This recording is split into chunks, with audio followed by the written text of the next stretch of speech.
Today on What Went Wrong, we talk about why you shouldn't leave your shit behind.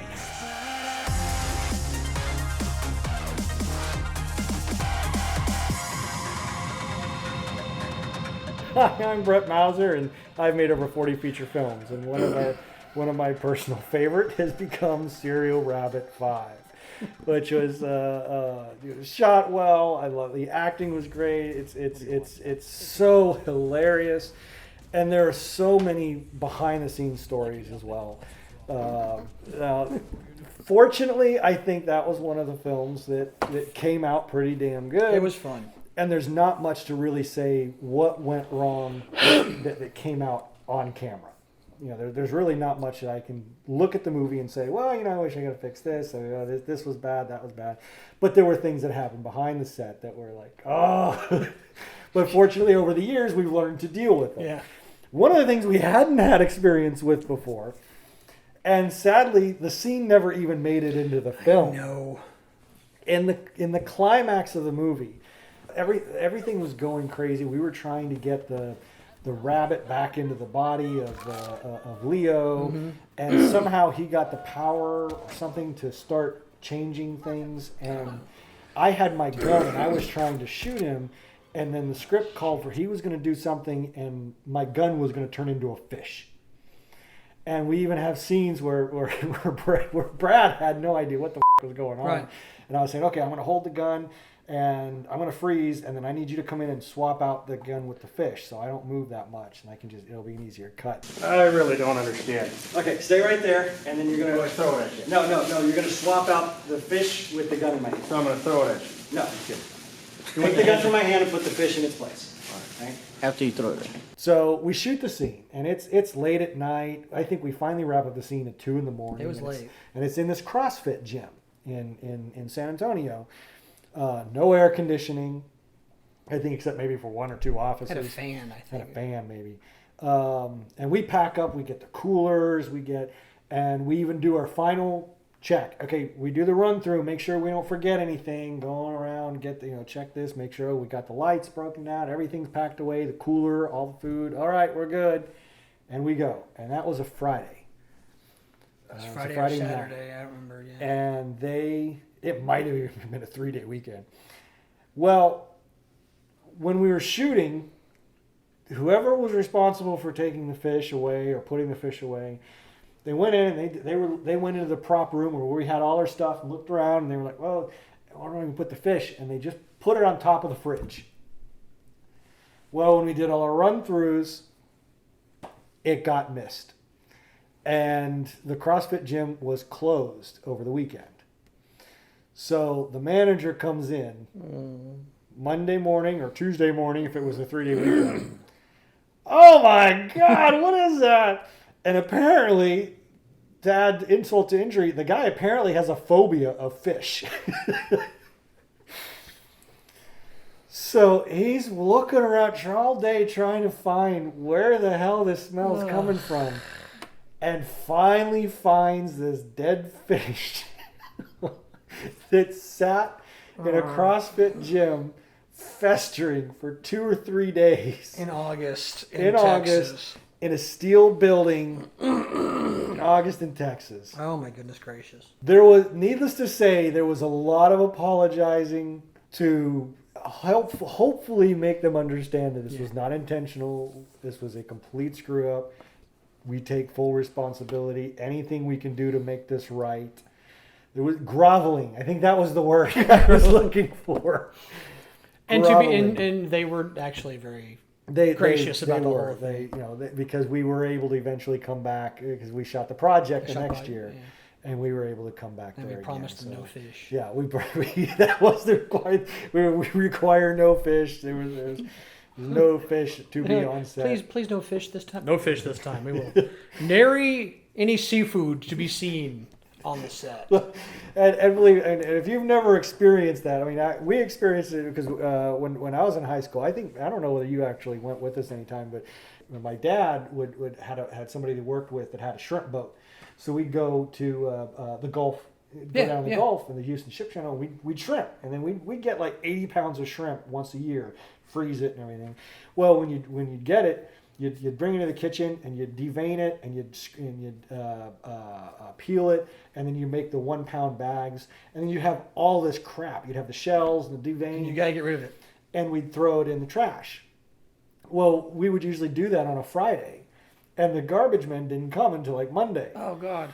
And if you remember in Kingwood, where we grew up, they had what I call like the little shuttles. Yeah. You had the main garbage truck that went down the street. Yeah. And then you had the the guys that have a little 1-man shuttle that they'd go up the driveways to get the garbage and come back down. Well, our garbage man, we by Sunday night it was rancid. Because it was out there in the sun, in the summer, in the trash can. You stepped out and whoa. So my dad and I intentionally waited for the garbage man that Monday morning before he went to school and work, and we got to see what happens to this guy. And he goes, we see the little cart through the big bay window, backed up, and then the guy gets out and he kind of starts walking. He's like, oh Jesus. And he runs, grabs it, trash can, dumps it, puts it, and speeds that truck back to the truck. God, And we were like one of the first houses on the block at that point, because Yeah. there was a couple houses that eventually got built. But we were like first or second, so he didn't even have his, his mandate or how full his little shuttle could be. As soon as he dumped us, he took that back to the truck as fast as possible. So I know how bad. Well, that shrimp can is smell. especially bad. It's actually worse than fish. Yeah. But it's still ugly. Yeah. So they made so what went wrong on 005? They made great stories, even some great bloopers. One of my favorite ones, and you can hear me laughing behind the camera, and the camera shakes so much, and it's when the rabbit is taking a piss in the alley. And the way we were doing that was we got one of those, the little water bottles, the little 17-ounce water bottles that you just, Right. And we poked a hole in the top, filled it with water, and Jake was playing the rabbit at that point. Yeah. So he'd just hold it down and he'd squeeze it, and it's supposed to come out like a stream.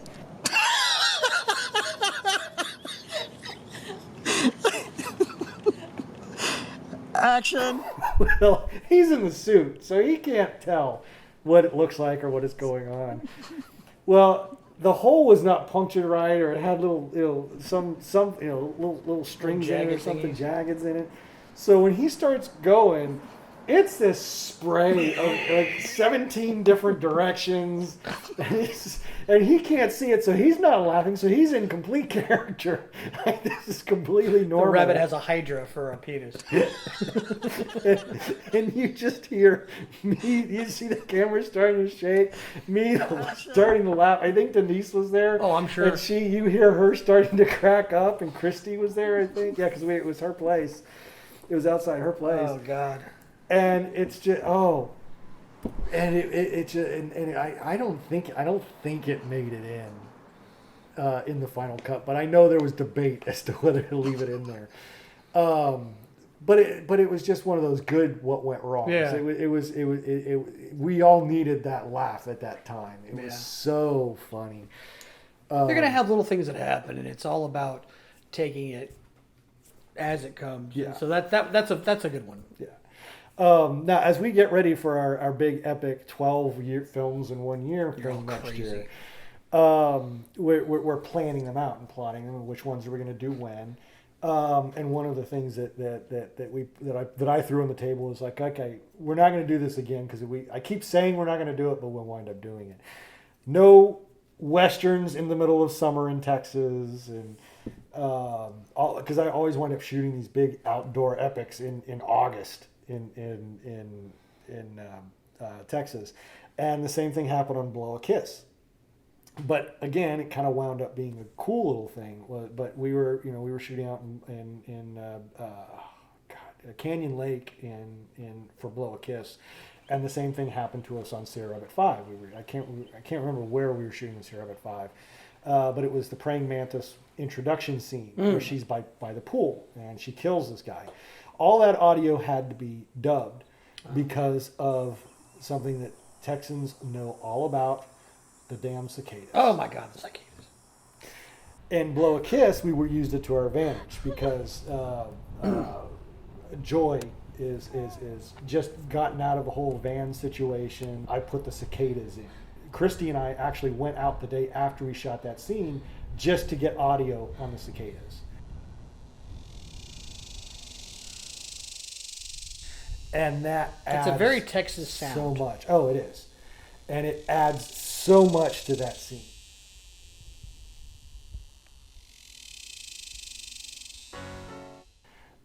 Just this feeling of, because you can't always see heat on screen. Right. But when you're watching that movie, you see the vapor on the highway as Joy's walking up the street, and you hear those cicadas.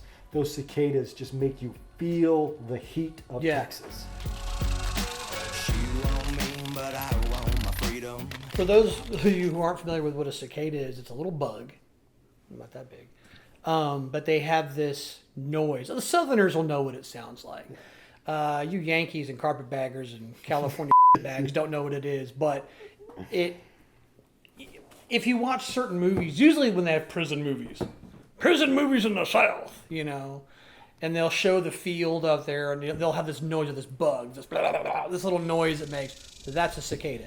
They're very noisy. I mean, very noisy. And that noise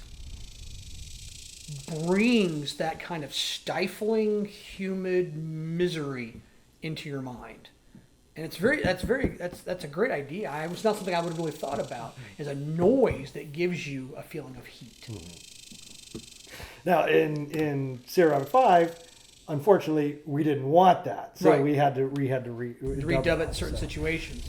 But that's one of the So I guess that's what went wrong that we then used to make it right. yeah.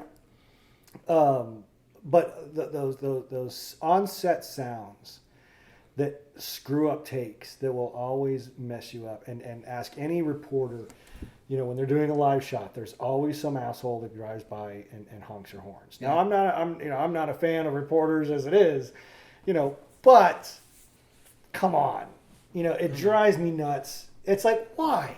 Seriously. Why? Seriously. Drive by, honk, mess up somebody's live shot. It's just, if you do that, you're an asshole. I mean, if you're proud of that, You. fine, but you are an asshole. Yes.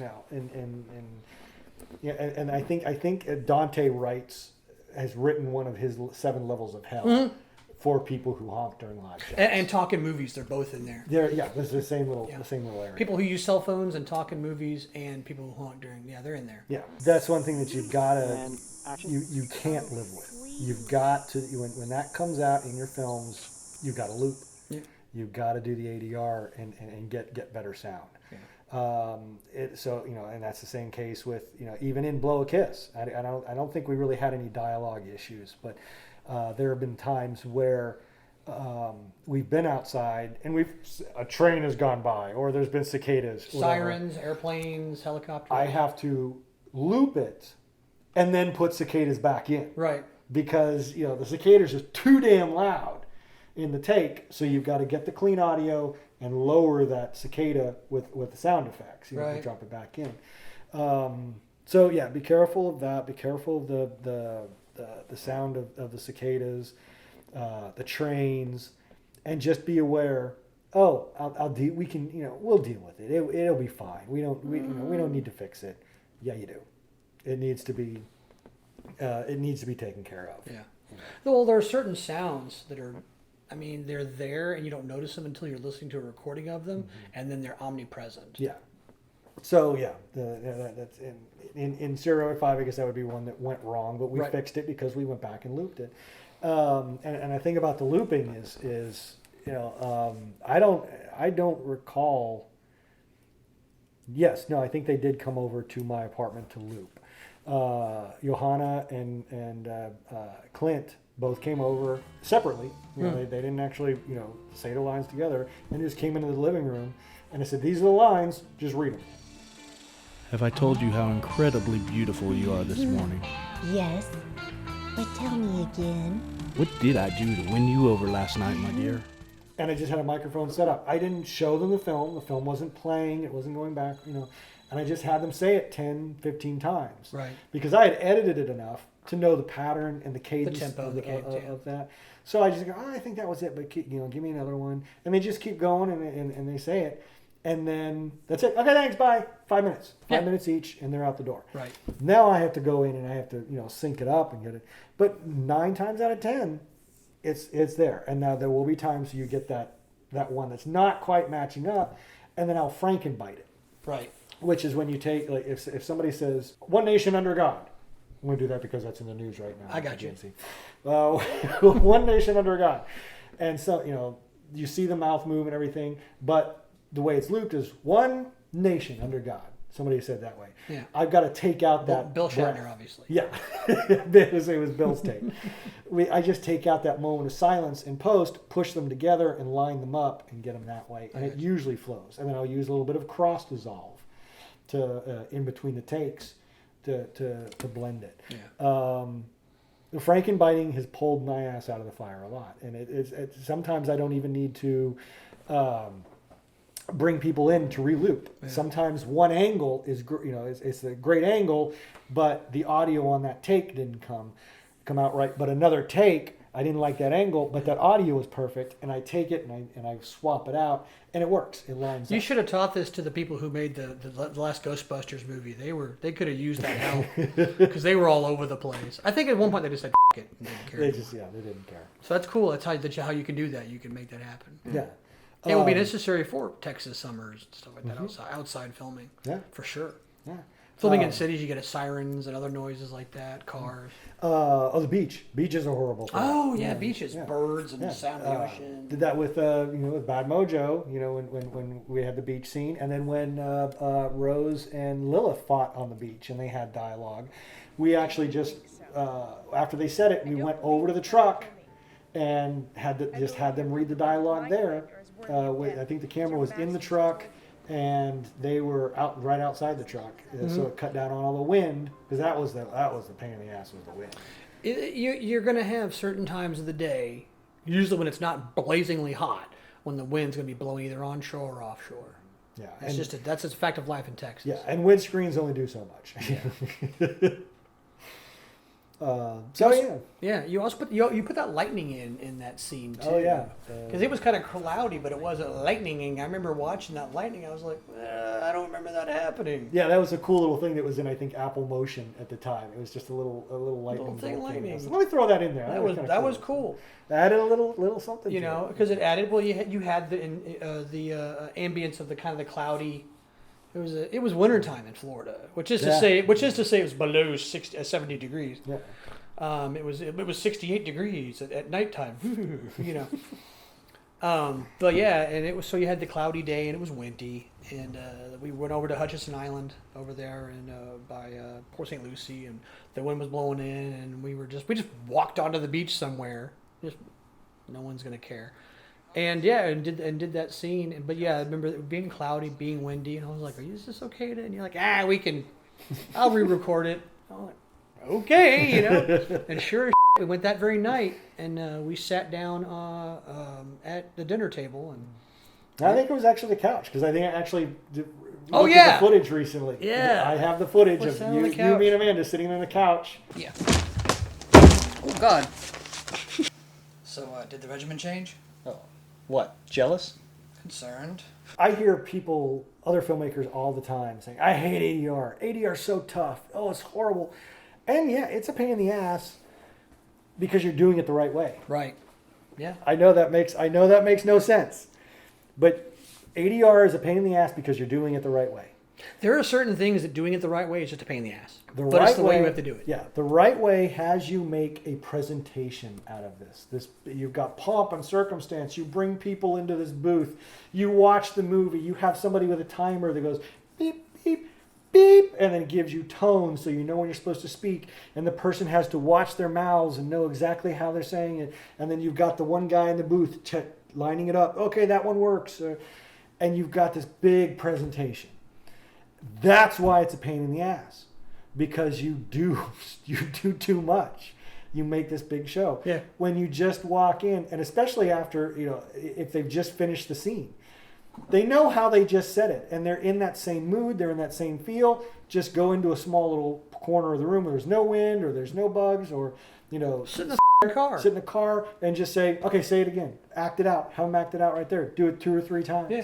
Or if you've got to do it another day and you don't realize the audio is bad until you get into post, bring them in. Like there's the scene in The Project where the girls are at the table talking at the Mexican restaurant. Completely unusable audio. Can't use any of the audio from the take. So each one of them came by individually, and I just had it on. I had each line individually on an iPad, on an iPod, in iTunes, and they put the headphones on, and I had it on repeat.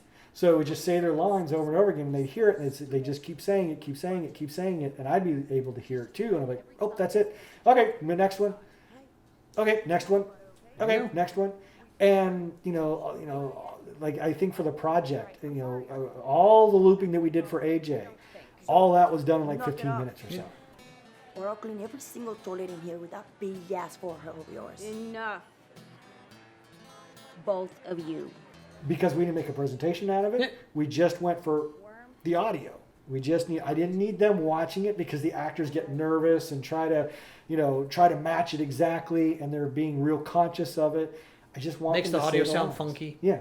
Sound choppy. I just want them to give me the line. So say what you said and say it again. And again. That's it. And again. Yeah. All right, get out of my house. And if you have somebody say it 10 times, odds are one of them will fit. And you can make it fit because you've got the other stuff and too. then you can also Frankenbite it. So that's one of those things. Well, you're not doing it the right way. Yeah, because I don't have time to do it the right way, and my way's better. If you look, we did one of these things about doing things the right way and the wrong way. So you can look that up. It's in there. Yeah. I think one of the reasons Sierra Rabbit 5 came out so good was because we didn't do it the right way. No. There's so many ways so many things we did that you're not supposed to do, or we just, again, it was that, hey, let's just get it done mentality. And it came out great, and I love that movie. It's a fun movie. Yeah. There were so many weird things you want me to do. What? I'm going to say what? Have you done butt stuff? Excuse me? Butt stuff. Have you done it? Define stuff. I remember it's because like in the end scene when I got shot, we didn't have I didn't bring the fake blood with me. So we were like, well, what are we gonna do? And you're like, well, what sauce did you have? It's some sriracha. Sriracha sauce. We got some old sriracha. So and that's why I made the comment of like, for some reason I have a strange craving for Mexican food. I want Chinese food. And that's because all day I smelled like that the rest of the day. It smelled fantastic. So that was one thing. Yeah, we did that in my garage. Yeah, completely. Yeah, because we like did months afterwards. Yeah, and because that was like November. Yeah, because we filmed it. We filmed it in like September, because I was just moving back from Florida. Yeah, because the ending wasn't working. And I remember we moved up there. We went up there because Brad couldn't make it, so you had to play the bunny for some of the reshoots. I played Brabbit. Yeah. And then, like, when all those scenes that you and I are in that corner is your house. It's my garage. And not the CrossFit gym where we shot that. I didn't think so. In fact, and the rabbit flying through the air, whatever, was you on a ladder, filming me down as I'm lying on a green screen on the floor of my garage. I remember the head kept falling back. Yeah, that's right. I was like leaning forward like this and doing this other stuff with my hands way behind me. So it looks like the rabbit's kind of like flailing, and in fact, I'm contorted in a really uncomfortable position. But because of the size of the head, you couldn't tell, and I'm just doing all this crazy stuff. Yeah, and wouldn't I be like, oh, your head's falling off? Your head's falling off. Oh, where? It doesn't look right. So I'm like, I'm doing this. You're like this, and there I am looking through. Oh, it's perfect. That's perfect. I was like, great, go ahead. That's fantastic, Brett. I'm glad you like it. So when you watch it for the first time with all the visual effects and everything in it, I didn't know it was me. Yeah, I forgot it was me. So you get out, like I said, you take the what went wrong and you turn it into something that's positive. And I honestly had no way. I get into movies typically. If I'm in the movie, I'm in the movie. If it kicks me out, boom, I'm gone forever. But I didn't get bounced out of that one, and so I'm watching it happen. And of course, the whole thing with she's reading the stuff. Harlot. It's Lily, mother. The special effects on that. You made that Jeff character look fantastic. Yeah, him going through the garage. Oh my God! His appearance. That was. I want to very see. proud of that. I want to see more of that crazy person. Yeah, and that was Just- originally edited to AC/DC's Thunderstruck, and then, Right. Yeah, so that was one of those moments. Was like, oh, this sucks. We're not going to get to use this, but I think the music that's in there works pretty damn fine. well too. But yeah, so it's one of those things where I was watching it happen, and I was like, "That's really cool looking. Looks really awesome." So yeah, even when things go wrong, they can go right. It can go right, and you can take the stuff that does go sideways, and you can little tricks, looping, the loop stuff, the Frankenbiting. Franken-sounding didn't say it right. I don't know what I'm doing. Anyway, so the Frankenbiting was good.